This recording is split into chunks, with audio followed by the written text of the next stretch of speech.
Азаттык плюс жаштар берүүсү. Азаттык плюс. Азаттык плюс маалымат шамы өчпөсүн.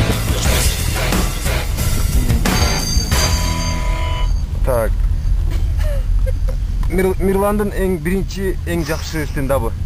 Биринчиден рюкзак жок. Табып айтат да. Эмне үчүн жооп берейин. Азырына Сулайман тоосунан чыгып келатабыз. Аябай чарчадык. Чыкканга чейин аябай бир тойло кыйналдык. Бир тойло кыйналдык. Анан биз дагы бир жолу мындай ишенимге келдик. Канатная дорога керек экен.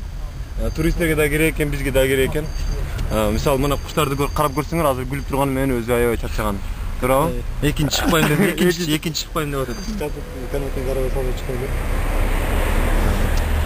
Так, бул эми бул жактагы салонго өтөлү. Сапарбай аке, сиз кандай деп ойлойсуз? Могу сумкалардын жоголуп атканы бул аябай актуальный вопроско айланып баратат. Силердин чарчаганыңар.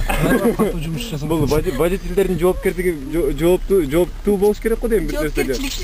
Ооба, жоопкердигин көтөрүш керек окшойт.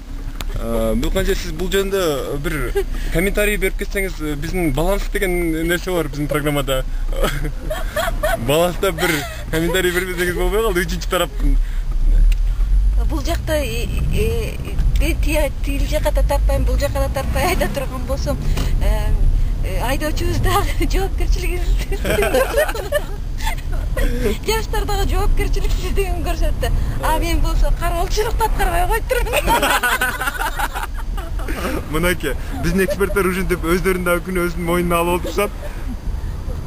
Буюрса мындан кийин сумкадагы эчтеке жоголбойт деп ишенебиз. Так. Дагы бир жолу анткени биз азыр Сулайман тоосунан дубал алып чыктык. Сулайман тоосунан дубал алып чыктык.